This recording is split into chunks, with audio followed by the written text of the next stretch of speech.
Hi hello नमस्कार, मी काजल सर्वांचं आपल्या यूट्यूब चॅनलमध्ये अगदी मनापासून स्वागत करते।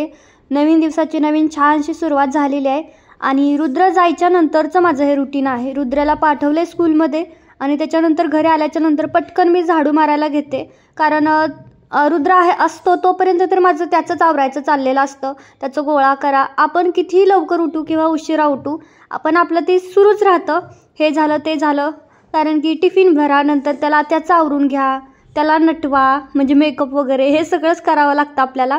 आणि त्याच्यानंतर मग मी पहिल्यांदा झाडू मारून घेते।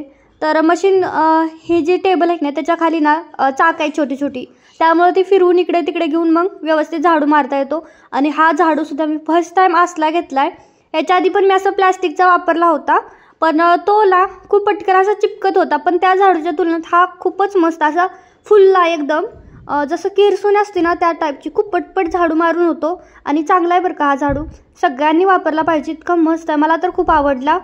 आणि त्याच्यानंतर मग मी लगेचच पोछा लावायला घेतला आणि सोबत माझी गाणी सुरूच असते, ती काय पण असे मग मी भक्तिगीतं लावते, असं दुसरी गाणी नाही लावत, कोणतीही, मला कोणत्याही देवाची भक्तिगीतं म्हणजे सगळ्याच देवाचे आवडतात। मग मी जे लागल ना ते लावते, कोणतं पण लागू दे। सगळ्यात जास्त तर मी सकाळी मोस्टली ना विठ्ठलाची भक्तिगीतं लावती, कारण ना मला छान मन प्रसन्न वाटतं। अशी ती गाणी आहेत, सगळीच गाणी इतकी छान आहेत ना, एकदम मन असं प्रसन्न वाटतं। आणि सोबत काम करताना डोक्यात आपलं कसं असतं माहिती आहे ना, काहीतरी काम आपण करत असतो ना त्यावेळी डोक्यात दुसरंच काहीतरी विचारचक्र सुरू असतं, पण त्यापेक्षा मला हे बरं वाटतं, आपल्या डोक्यात काही विचार नाही आणि काम पण पटपट होऊन जातं, कामामध्ये पण मन लागतं। आणि रुद्राच्या गेल्याच्या नंतर मला पहिलं हे 2 कामं करावे लागतात आणि मग त्याच्यानंतर मी देवघर क्लीन करते किंवा मग देवपूजा करते। रोज तर देवघर क्लीन नाही करत मी, काल पण सांगितलं होतं, 8-10 दिवसातून किंवा 15 दिवसातून एकदा डीप क्लीन करते, पण देवपूजा तर मी रोजच करते, आपण रोज करतो सकाळ संध्याकाळ। मग आधी मी झाडू पोछा करते, कारण घर साफ केल्याच्या नंतर मला देवपूजा करायला आवडतं। आधीच उगाच ते घर तसंच ठेवायचं आणि देवपूजा करायची मला ते आवडत नाही खरं तर।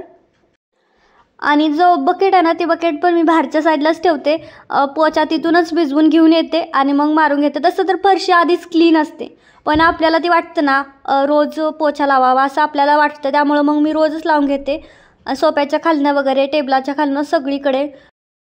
तर आता बघा मी चालले चिकन घ्यायला, आताच क्लच बनवला, कसा दिसतो, लावला होता तर तशीच चालले, म्हटलं घेऊन येते पटकन, कारण ना मी ठरवते नाही 10:30पर्यंत उरकायचं, पण तसं होतच नाही, खूप वेळ जातो, 11 वाजले मला सगळं आवरेपर्यंत।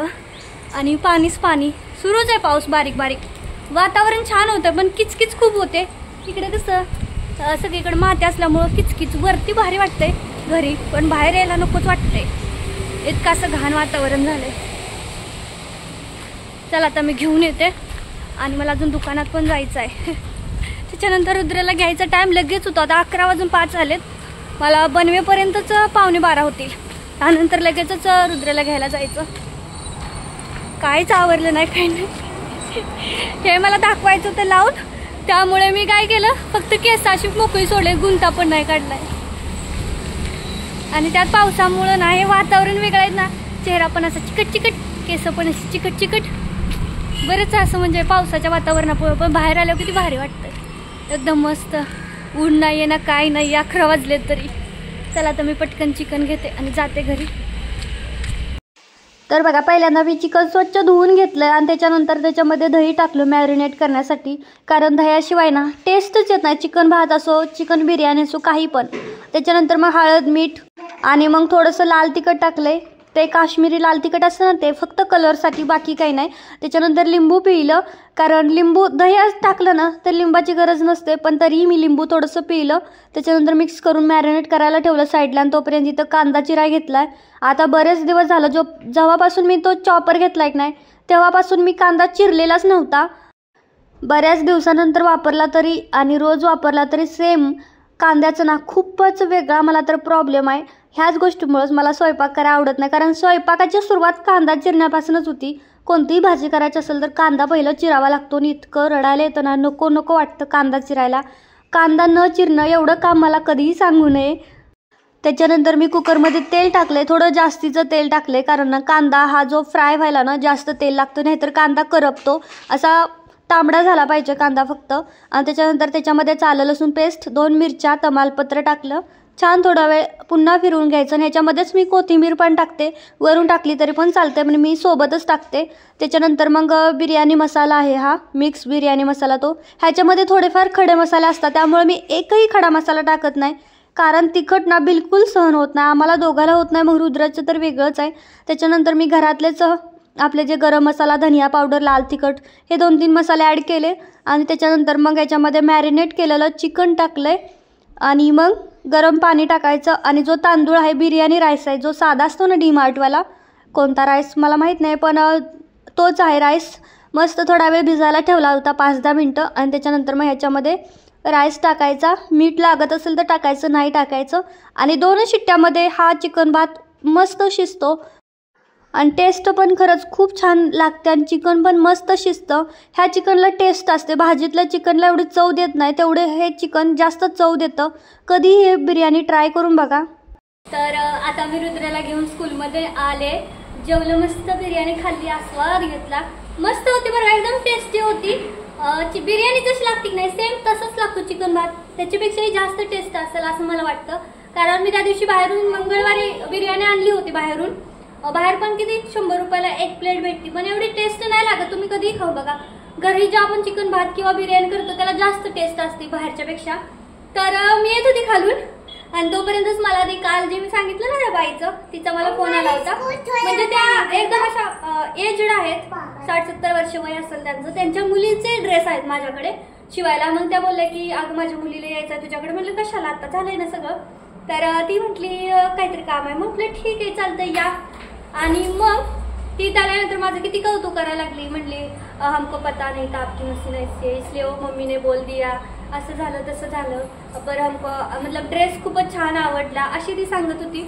मी रेकॉर्ड करणार होती, पण कसं ते मला असे ती तर मी इथं बसलेली, मग बरोबर नव्हतं वाटलं. काल पण तिने मला दिलं होतं 4-5 कुर्त्या फिटिंग करायला. आणि मग ती मग असं म्हटली, जे मी सांगितलं ना 5 ड्रेस, मी त्याच्याविषयी काय विचारलं नाही, कारण आता माझं त्याच्यात थोडंसं मन इकडे झालं. तर म्हटलं मला काय त्याविषयी विचारायचं नव्हतं. तिने स्वतःच सांगायला सुरुवात केली की शिवलेले ड्रेस मला एवढे छान नाही दिसत तब्येतीमुळं, असं तसं. मग ती म्हटली काल मार्केटला गेली होती, तर अजून 2-3 डायरेक्ट नवीनच कुर्त्या घेतल्या. आणि ते ड्रेस मटेरियल आहेत ना, त्या असंच कुणाला पण देऊन टाकतील म्हटली, कारण त्याच्यामध्ये माझं हे बसत नाहीये असं ती सांगत होती. तर तिनं बघा काल आणल्यात बहुतेक कुर्त्या, ह्या नवीनच आहेत. आपल्याला काय करायचं कितीचं आहे काय, पण हे बघा एवढी अशी मोठी तिची साईज आहे. आता मला जर लावलं तर कुठचा कुठं होतंय. तर रेडीमेड 4-5 आणले ते बघा, एवढे आहेत. 4-5 कुर्त्या तर फिटिंग करायला दिल्यात. मी काय सांगितलं परवाच्या व्हिडिओमध्ये, ती पुन्हा माझ्याकडे येणार. आणि शेवटी आलीच का नाही, कशाला काही येणार, पण आलीच ना. आता जर ह्या मशीनवरती कपडे टिकत नसतील तर ह्याला शिलाई मारल्यावर ती पण तर नाही टिकणार ना. जाऊ दे, आपल्याला काय, मला आधीच माहित होतं. म्हणजे याच्यातून एक शिकण्यासारखं आहे बरं का बोलताना ना समोरच्या आधी सगळं म्हणजे व्यवस्थित ऐकून घ्यायचं, काय आहे कसं आहे, त्याच्यानंतर त्याच्यावरती रिस्पॉन्स द्यायचा. नाहीतर उगाच पहिलंच काहीतरी बोलायचं आणि संबंध बिघडवून ठेवायचे, हे असं राहण्यापेक्षा आपलं हे चांगलं आहे. चला आता तिच्या कुर्त्या आल्या तर ते कट करून देते. आणि आमच्या टीचर मॅडमचा तुम्ही त्या दिवशी जो ब्लाऊज शिवला अशा कलरचा, तो पण त्यांना थोडा लूज पाहिजे. त्या बरोबर फिटिंग आहे, पण त्यांना एवढं पॅक आवडत नाही. त्या बोलला थोडी लूज करून दे, त्यांना आज गावाला जायचं आहे. तरी चला आता पटपट मी करून घेते. आज मी तुम्हाला दाखवते की मी व्हिडिओ कसे शूट करते. तर मी असा टेबल ठेवते टीपॉय, आणि त्याच्यासमोर असा कॅमेरा लावते खाली, आणि मग टीपॉयवरतीच कटिंग करते. ह्याच्या टीपॉयवरती बरोबर होत आहे, पण जो मोठा टेबल असतो ना तो पण मला घ्यायचा आहे. आणि आता काय माहीत सगळंच घ्यायचं आहे, पण जाणं होत नाही, घरातून बाहेरच पडणं होत नाही आहे. आणि हे जर ना रविवारी असतात तर त्यांना तो रविवार त्यांच्यासाठीच पुरत नाही. म्हणतात मला आराम करायचा असतो, येतच नाही कुठे बाहेर. मग मला एकटीला जाऊन असलं कारनामे करणं बरोबर वाटत नाही. कसं दोघांच्या मनाने प्रत्येक गोष्ट झालेली चांगली असती. नाहीतर मी पण जाऊन घेऊ शकते, पण मला असं वाटतं त्यांनी पण सोबत यावं असं मला वाटतं. पण त्यांचं नेहमीच असं असतं, हे काम आहे मला नाही यायचं, मला कंटाळा आलाय, आजचा दिवस आराम करू दे, त्यांचं सुरूच असतं. तर आता इथं मी पॅन्टचं कटिंग करत होते, आणि सकाळी ना त्यांचा कॉल आला होता. त्यांना सांगितलं मी चिकन भात करणार आहे. इतके हसत होते ना, 5-10 मिनटं फोनवर हसत होते. म्हटलं किती आणले चिकन, मी म्हटलं पावशेरच आणलं. इतके जास्त हसायला लागले. तर पावशेर पण काही कमी नसतं, आणि माझ्या एकटीपुरतं मला ठीक आहे, पण त्यांना पण येऊन खायचा असतो चिकन भात, कारण त्यांना प्रचंड आवडतो. मग ते म्हणणार मला पण खायचा, माझ्यासाठी पण कर. मग मी त्यांना म्हणते की तुम्ही फक्त भात खा, चिकन कशाला पाहिजे तुम्हाला. तर पावशरमध्ये पण भरपूर येतं, एवढं पण काय कमी येत नाही. मी त्यांना मोजून दाखवलं, हा बघा एवढे पीस आलेत. इतके हसत होते ना कॉलवरती. आणि त्यांना ना नेहमी कंपनीत जाणार आणि मला दिवसातून 4-5 वेळा तर कॉल करणारच करणार. मी म्हणते अहो कामावर केला आहे, मला पण माझं काम आहे, जरा शांती राहू दे. आणि तरी त्यांचं सारखं अगं मला काय काम नाही काम नव्हतं म्हणूनसाठी टाईमपास करतोय. म्हणलं माझ्यासोबत नका बोलू, कुणाला तरी दुसऱ्याला फोन करा आणि तिकडं बोलत बसा. असं मी त्यांना सारखं म्हणजे बोलत असते, कारण त्यांचं मी नेमकं काहीतरी काम करत असली ना त्यांचा कॉल येणारच फिक्स, मी काहीतरी कामात असतानाच. आणि मग माझी चिडचिड होते. आता मी इथं कटिंग करत होती त्या टायमिंगला पण त्यांचा कॉल येणारच की मी एवढ्या वाजता येणार आहे, काय खायला आणू का. मग मी त्याला म्हणत असते तुमच्या मनाने आणा, तुम्हाला काय आणायचं असेल ते आणा, माझं काय नाही, काही पण आणलं तरी मी खातीच, कारण भूक लागलेली असते 4-5 वाजता ते यायच्या टायमिंगला. त्यामुळे त्यांनी सोबत काही पण आणून दे, ते खाणारच. आम्ही दोघं, मी आणि रुद्र झोपून उठलेला असतो नेमकं. मग नेमकं समोर दिसलं की छान वाटतं, काहीतरी मिळलं बाबा आयतं. माझं कसं आहे ना, मला करून खायचं प्रचंड कंटाळा आहे.